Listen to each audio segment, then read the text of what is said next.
Okay, we know that you might be sick of hearing about spooky good deals this Halloween weekend, but we've chosen this Friday, Saturday, and Sunday to bring back one of our most popular specials. The WagerTalk Fill Your Cart is back. This Friday, October 29th, Saturday, October 30th, and Sunday, October 31st, you will get a 31% discount on everything you fit into your cart. Whether it's a daily package, a one-day all access, a 3, 7, or 30 package, a full season of college hoops, or a full 12 months from your favorite handicapper, you will save 31% with coupon Halloween31. You can fill your goodie bag as many times as you want until the clock strikes midnight on Sunday. Finish off October with this ghostly good deal and fill your cart wisely.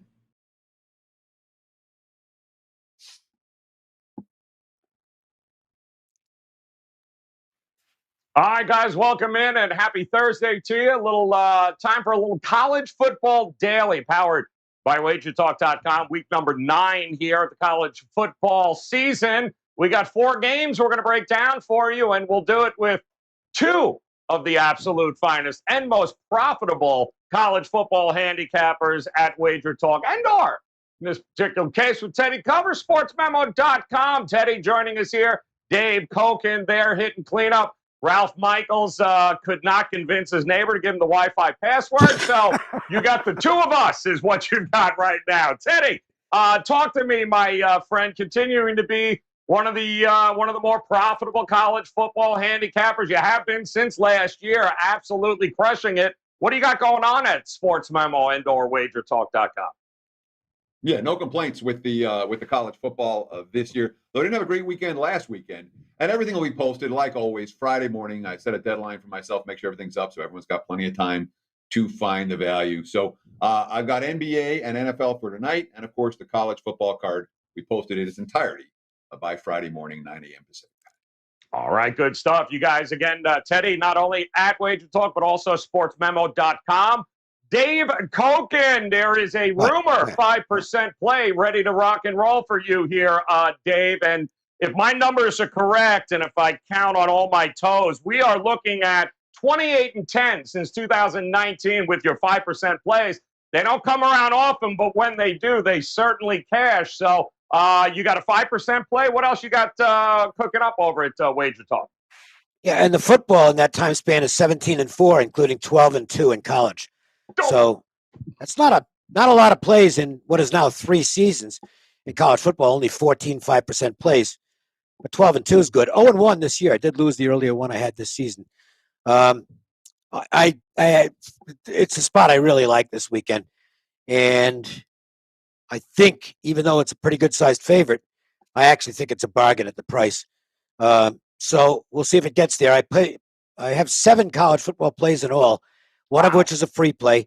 There might be one more, but I can't seem to get information on who's starting at quarterback for the team I want to play. And if I can't get the information, I'm not going to bother to play it. I'll just leave it as a lean. What else? The NFL's absolutely sucked the last 2 weeks, but college has been great. Got really hot in college football. The last 2 weeks have been dynamite, and hockey's been quite good so far. So I'm pleased with that. That's it. As for Ralph, just in honor of Ralph, I'll wave a pen. This pen has my name on it, actually. So can I see that? That's nice. Yeah. Look at that, an autograph. It's got my name on it. Yes. So I don't think. That's one of the perks. I have several credit cards, and one of the perks from one of the credit card companies is they sent me a couple of monogrammed cross pens, which was very nice. And cross pens, by the way, manufactured in Rhode Island, which is my home state. So I'm honored to have this pen handy.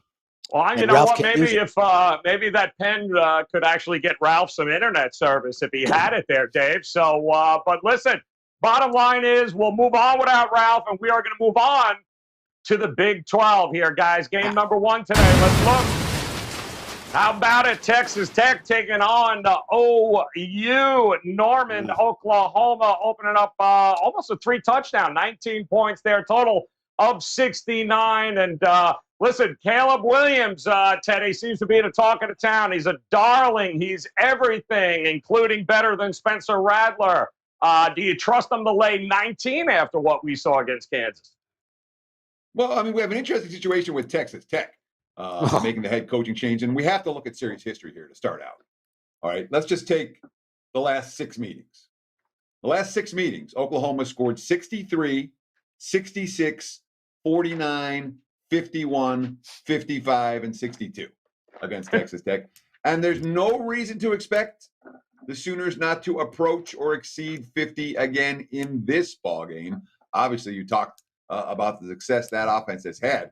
And I know they had a sluggish first half against Kansas. Nobody cares they had a sluggish first half against Kansas. It's easy to sleepwalk against Kansas. And they came out and did what they were supposed to do. At least anyone that bet them at halftime was able to cash a ticket. But when you see this offense versus this defense in every recent meeting, you know, I mean, the lowest of the last 6 has been Oklahoma with 49 points. Wouldn't argue with anyone taking a Sooners team total over in this one, even if we get a Texas Tech bounce up off the coaching change, which I'm not convinced is going to be the case. I mean, Dave, have you seen anything to indicate that Texas Tech is fired up about Matt Wells? Because I haven't. And, here's what my thoughts are. I didn't find one. It's not on quotes. It's on what seems to be accurate information. Now, if you look around the college football landscape this year at teams that we know are making coaching changes, USC is definitely making a coaching change, but no one on the staff is really considered a viable candidate. LSU is making a coaching change, but no one on that current staff is being viewed as a viable candidate. Now, it's a little different at Texas Tech. Sonny Cumbie is going to be the interim, and there appears to be no question that this is an audition for Cumbie. He has a chance to land the full-time job at Texas Tech. So these final games are going to be really important from his standpoint, and that means from the standpoint of other assistant coaches on the staff. They don't want to be looking for new jobs. They want to stay here. So I think the approach might be more focused from Texas Tech than perhaps will be the case with LSU or with USC, where we've seen iffy performances already. It's tougher to gauge what's going on there. That does make me like Texas Tech a little bit in this game. I think Cumbie, I don't know what happened with Matt Wells. I don't know why it didn't work out, because when he took the job, you know, he'd really done a terrific work at Utah State and was very highly regarded. And it's like, okay, there's a chance to really step up and make a name for yourself in a bigger conference. It just didn't work out. I did not, however, expect Wells to get dismissed in the middle of the season. That was a surprise. I think the Red Raiders are going to respond. And Oklahoma isn't putting together 60-minute efforts. It's as simple as that. They're just not. Okay? I mean, are they good enough to?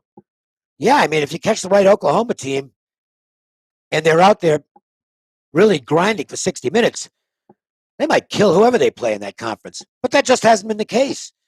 You know, they didn't.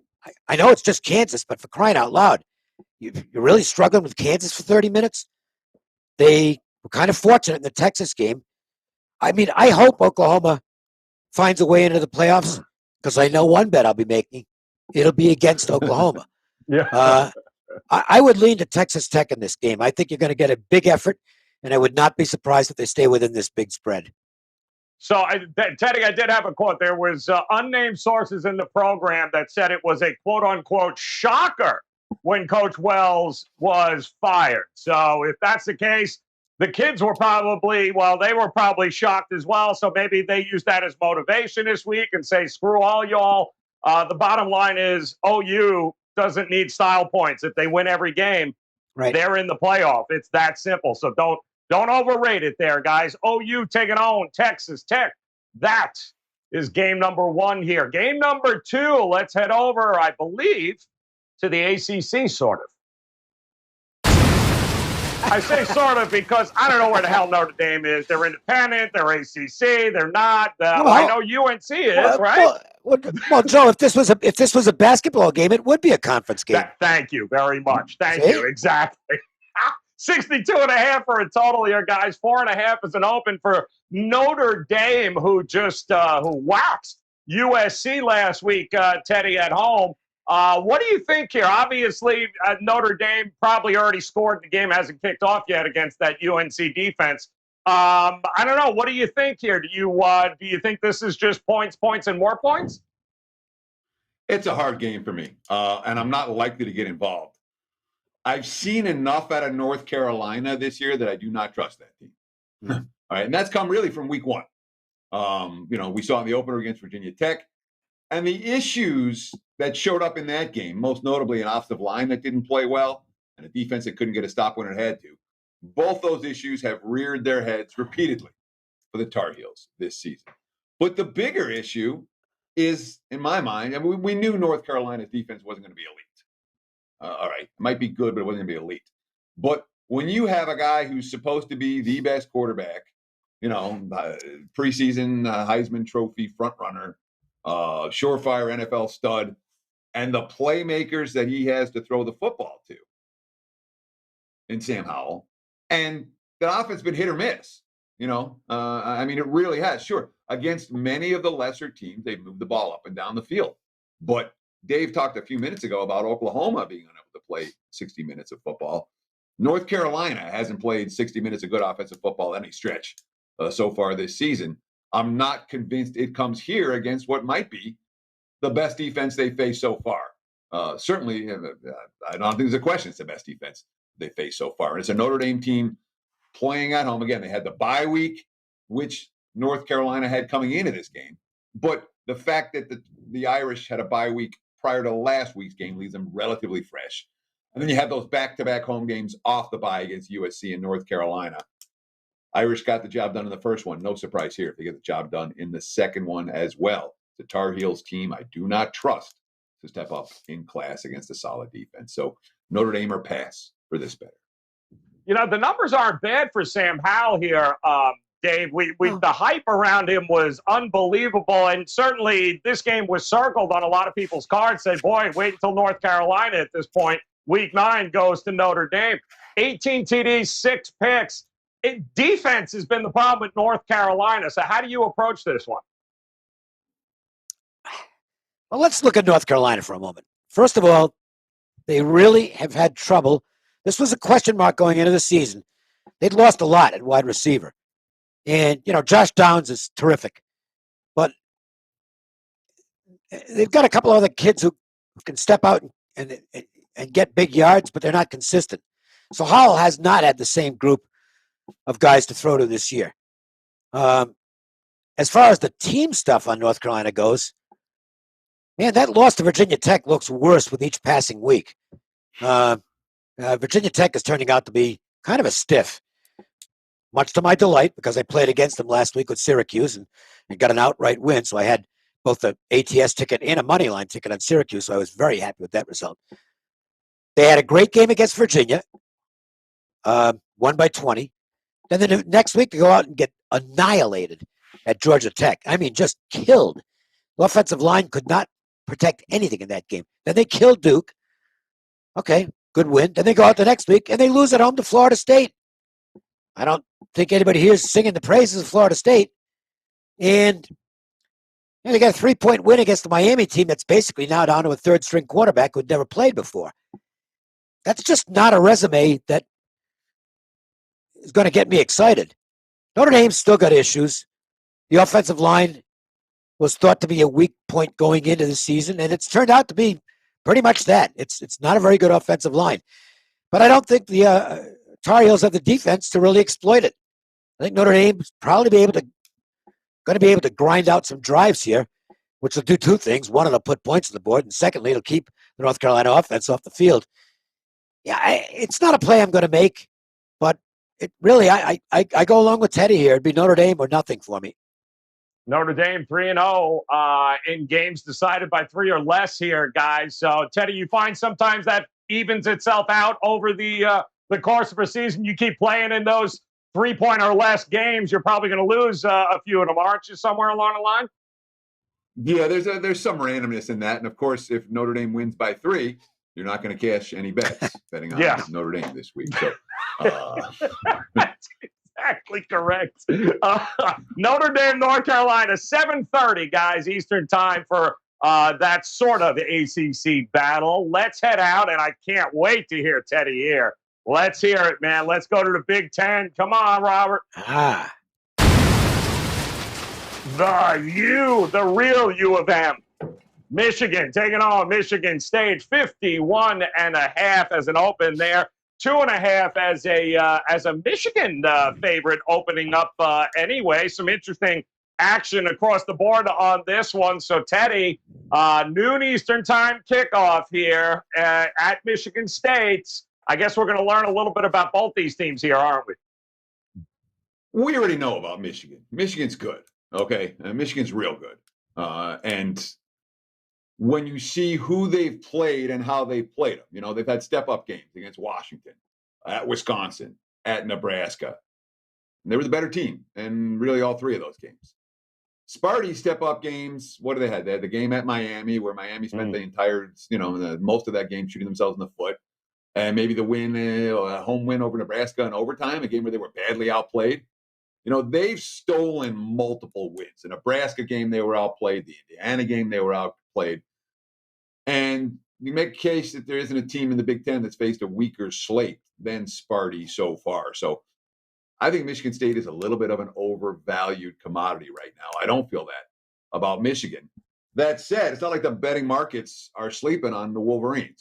This is not the line I was hoping for this ball game to bet on Michigan.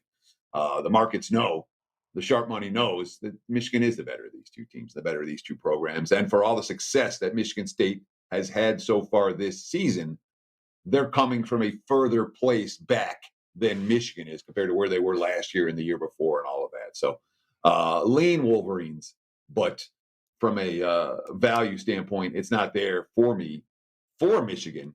Total-wise, I would look at the under in this one before I looked at the over. These are two good defensive ball clubs, and I wouldn't be surprised if it plays out like one of those games where both coaching staffs go very conservative and wait for their opponent to make the key mistake. So that tends to bode well for under bettors, even though this series history hasn't had a whole lot of recent unders in it. So lean favorite, lean under for Michigan State. All right, leaning under there. Things maybe a little overvalued. One thing that's not overvalued, Dave, is the history between Harbaugh's Michigan and Michigan State has been a little one-sided here as they've, I believe, 13 and 11 and 2 in the last 13 meetings against the spread. Michigan State has been very profitable to back. Do you trust them here getting 4 points at home, though? No, not especially. I don't care about trends, series history, or any of that stuff. It just doesn't matter to me. If you give me a game where it matters, I'll find you two that it end up not mattering. It's, to me, you just match them up and see who's better. And in this game, Michigan's better. So here's why. Number one, Michigan State, well, they've done some good things this year. There's no question about that. They're not a particularly efficient team on offense. Okay, they probably should have scored more points than they've scored, basically. And they're not very explosive offensively. And I think they're going to need, it's become one of the things people like to talk about now in college football. It's become one of the bigger items on the conversation menu this year is explosive plays. Well, I think they matter in a game like this because the team that is clearly more capable of making the explosive plays, it's Michigan. They're a team that can hit big plays. Michigan State really isn't. They have to grind up and down the field. And the problem with that is Michigan's really good at that aspect of the game. I mean, they're running for over 250 yards a game. They're allowing just over 100 yards per game. They're solid inside. And they can hit big plays. So I think it's a tough matchup for Michigan State. Now, the problem with betting it is that, I guess maybe you can hope it keeps coming back down. It went out at 2.5, I believe, got up to 4.5. And there has been a little bit of buyback today. It's down to 4. But I just don't think I could lay more than 3 because for everything I just said, it's still at East Lansing. And Michigan State is finding a way to get things done, even if they're not as good as their perfect record indicates. I don't like going into teams like that. They're finding ways to win games. And if there's one thing we do know, it doesn't fit into the trend category, but it kind of is. Michigan hasn't been a great team in close games under Jim Harbaugh. I like Michigan, but it's not going to be a bet for me. In honor of our good friend Ralph Michaels, I'll throw another trend out at you there, Dave Cokin. Harbaugh, 1-8 straight up on the road against undefeated teams at Michigan. It has not been good, Ralph. We're thinking of you here. All right, final game here. Go ahead. Very quickly, that's a trend. See, a lot of trends that to me they're random. They don't make any sense. There's nothing. There's no rationale for why it works. Now, this one there might be a rationale for why it works, which is that Michigan enjoys that great home field advantage that Teddy can certainly talk about because he probably saw games there in that massive stadium. Go on the road, it's not there. And so maybe their home field advantage or road field disadvantage comes into play, and that might explain to some extent why they've got such a bad record in marquee games on the road. Go on the road. Something to think about. Yep. So just real quick to respond, Joe. Sure. I don't know that I agree with that. I've never considered the Big House to be a particularly strong home field edge. And Michigan's point spread record, they have 100-something fans. It doesn't matter. Their point spread record has not been great under Harbaugh, under Lloyd Carr, under Rich Rod. It doesn't matter. That hasn't been the Wolverines' best role. But if you ask me why they have such struggles against undefeated teams on the road in the Harbaugh era, I'm going to tell you, go back and look at the first few years because that's where all those games came. You're looking at, sometimes the trends are going to point you towards pertinent information, and sometimes the trends are going to point you towards stuff that happened a few years back. And this is one of those. I wouldn't be trying to win bets or on or against Michigan this year based on what's happened with recent Harbaugh teams. I think this team is I agree. Yeah, I agree with that completely. Yeah. Thanks, Ralph. All right, here we go. Let's go. One final game here. Let's get it going. We got one more, I think, in the Big 12 here. Let's do it, Robert. Talk about two teams going in different directions. How about Texas taking home Baylor? Opens up as a field goal game in favor of Baylor, and 64 for a total here. Teddy, what do you think here? I mean, these Baylor Bears, have it scheduling maybe? Are they undervalued, overvalued? Are they as good as what people think them to be? What do you think of this Baylor Bears squad? Well, they've certainly achieved more than many expected them to do so far this season. Even the loss, they only have one loss on the year at Oklahoma State. That was a competitive game throughout for Baylor. So there's certainly a team that, again, they've lived up to and exceeded all expectations thus far.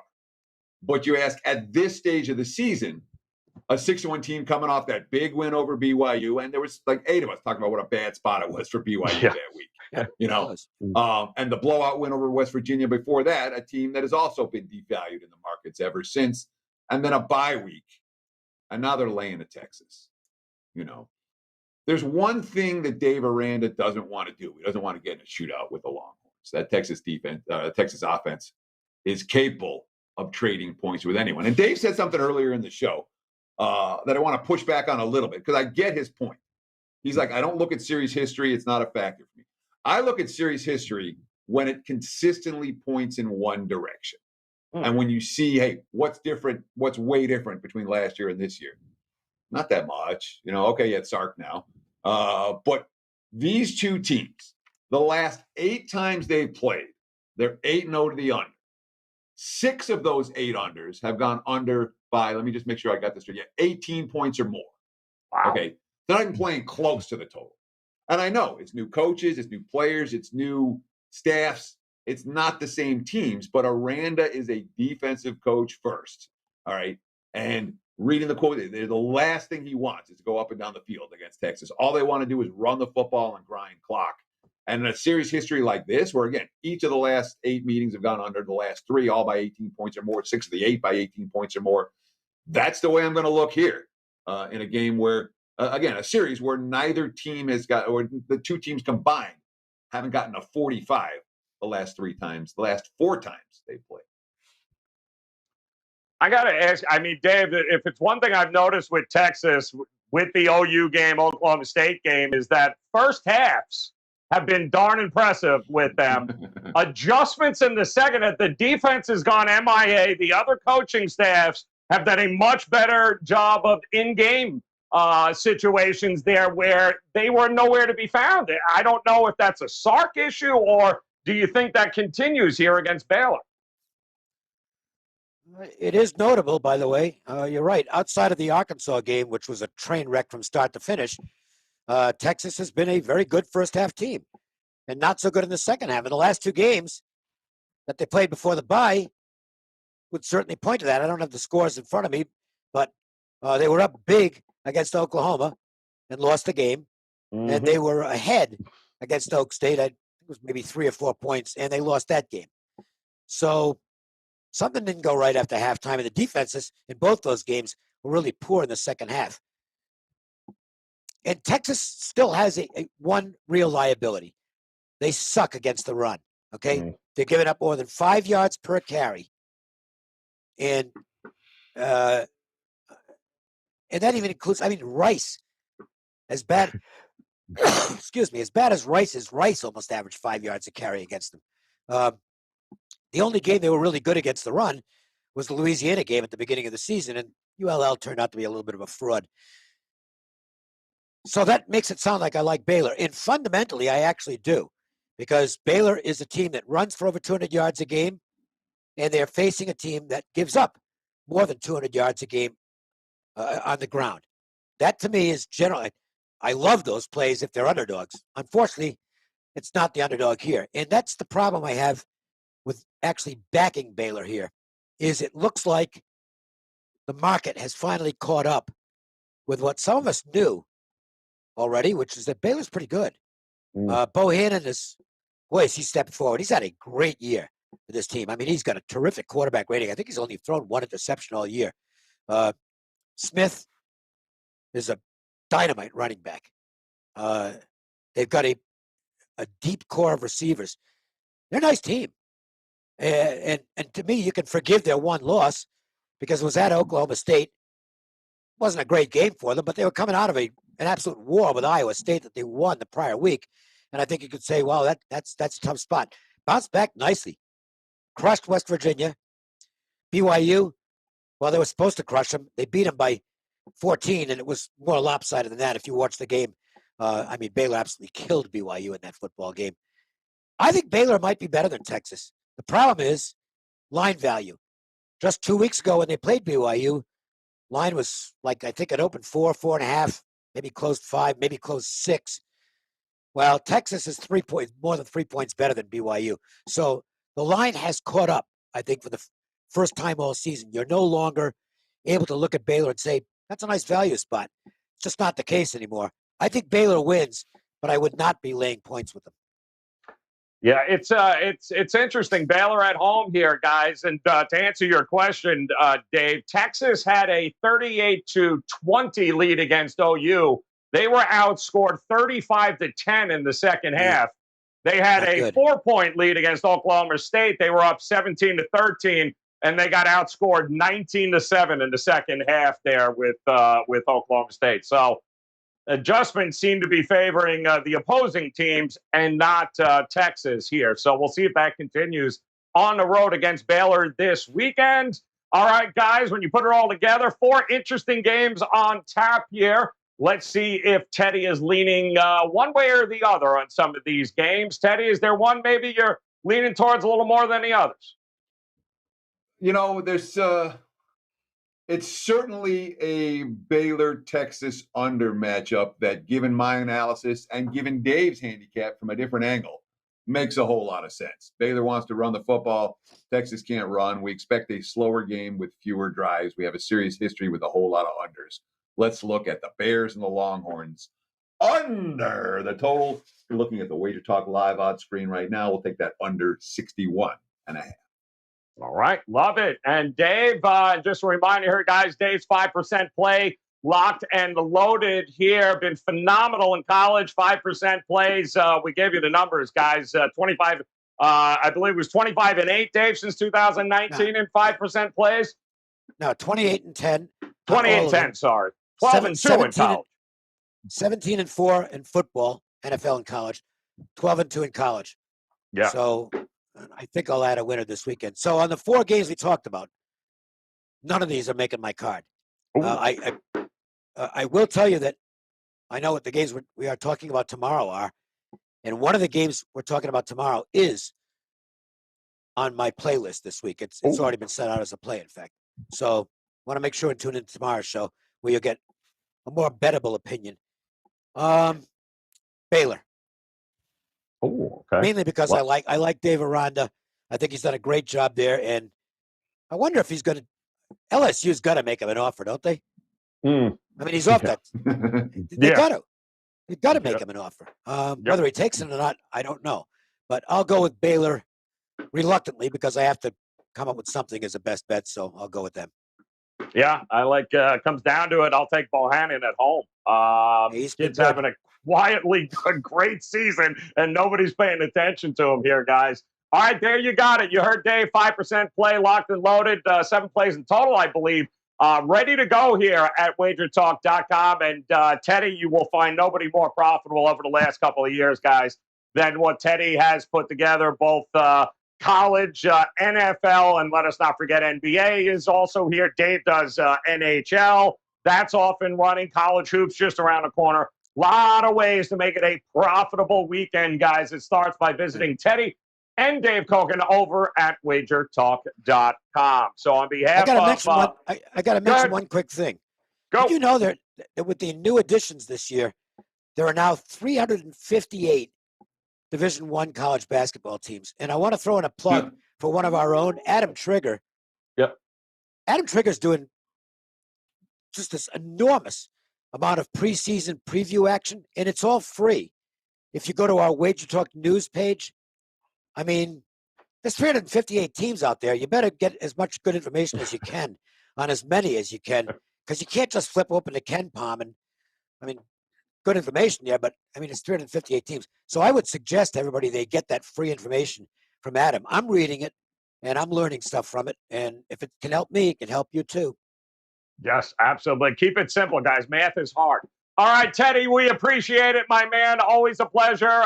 We'll see you again, Dave Cokin, Ralph Michaels, wherever you are stealing internet. We're thinking about you here. The pen. Look at Cokin's got a pen for you. It's got his name on it, so you'll never forget him. It's good to go. Teddy's looking for something. Bottom line is NBA tip-off show a few minutes away, guys. Hit that bell in the upper right-hand corner. Come back. You heard Dave say you got a couple of actionable plays tomorrow for you here on College Football Daily. Best of luck, guys. We'll talk to you tomorrow.